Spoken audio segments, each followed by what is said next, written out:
So next question है guys हमारा question number 9, the value of alpha if angle between P vector and Q vector is obtuse.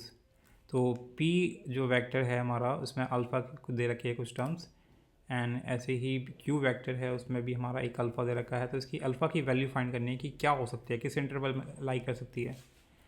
तो अगर हम बात करें ऑब्ट्यूस एंगल के लिए, कभी दो वेक्टर के बीच में अगर ऑब्ट्यूस एंगल होगा तो उसके लिए जो हमारा कॉस थीटा होता है वो लेस देन 0 होता है।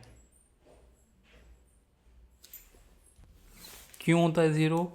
इफ़ यू नो गाइस कि ऑब्ट्यूस यानी कि 90 से 180 के बीच में, और ये जो है 180 90 से 180 कौन से क्वाड्रेंट में लाई करता है? इस सेकंड क्वाड्रेंट में लाई करता है जहाँ हमारा साइन प्लस होता है। ठीक है, साइन थीटा प्लस होता है और कॉस हमारा नेगेटिव होता है। तो यानी कि नेगेटिव है तो लेस देन 0 होगा। ठीक है, फर्स्ट क्वाड्रेंट में हमारे सारे फंक्शन 0 होते हैं, ट्रिग्नोमेट्रिक फंक्शन, लेकिन सेकंड क्वाड्रेंट में हमारा कॉस नेगेटिव होता है, इसलिए ये कॉस की वैल्यू हमारी नेगेटिव होने वाली है, लेस देन 0 होने वाली है। तो यानी कि हम कह सकते हैं जो प्रोडक्ट होगा, दोनों वेक्टर का प्रोडक्ट होगा पी,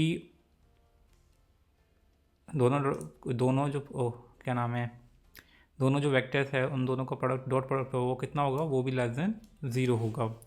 तो अगर इन दोनों के हम डॉट प्रोडक्ट फाइंड करेंगे तो आई कैप को आई के साथ मल्टीप्लाई करेंगे, जे कैप को जे के साथ और के कैप को के साथ।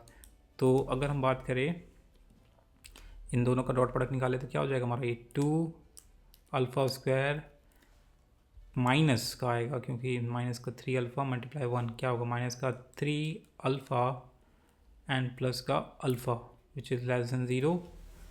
सो अगर इसे और फाइंड करते हैं तो ये कितना हो जाएगा हमारा, इसको सॉल्व करते हैं तो ये हो जाएगा हमारा 2 alpha square minus 2 alpha which is less than 0।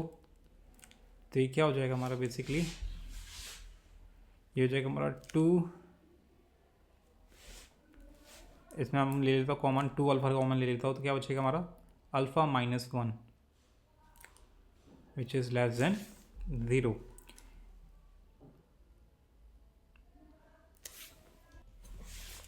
तो इसको अगर हम सॉल्व करते हैं तो हम पाएंगे कि अल्फ़ा जो होगा हमारा ग्रेटर देन 0 होगा और अल्फ़ा यहाँ होगा हमारा लेस देन 1, यानी कि हम कह सकते हैं अल्फ़ा बिलोंग्स टू 0 एंड 1।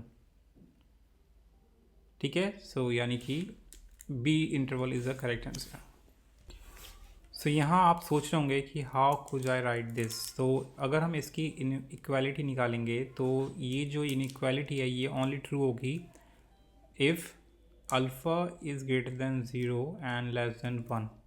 अगर आप अल्फ़ा को लेस देन 0 रखते हैं तो ये इनइक्वालिटी वर्क नहीं करेगी। ठीक है, लेस देन 0 नहीं आएगा ये। और अगर आप अल्फ़ा को ग्रेटर देन 1 रखते हैं तभी भी ये हमारा जो इनइक्वालिटी है 0 से लेस देन नहीं आएगा। ओनली इसके लिए हमारा लेस देन 0 आएगा। आप पुट करके दे सकते हैं, अगर हम 0.5 पुट करते हैं यहाँ इसके लिए तो ये हो जाएगा हमारा 1, ये 1 हो जाएगा, एंड ये हो जाएगा हमारा कितना, ये हो जाएगा हमारा पॉइंट माइनस का 0.5, यानी कि लेस देन कितना आ जाएगा हमारा 0 आ जाएगा 0। लेकिन अगर आप लेस देन 0 यहाँ पुट करते हैं, ठीक है, तो हमेशा ये 0 से ग्रेटर देन ही आएगा। और अगर अल्फ़ा की वैल्यू 1 भी रखते हैं, अल्फ़ा से 1 से ज़्यादा रखते हैं तो ये भी लेस देन 0 से लेस देन 0 नहीं आएगा। तो इसलिए it is this inequality only true for this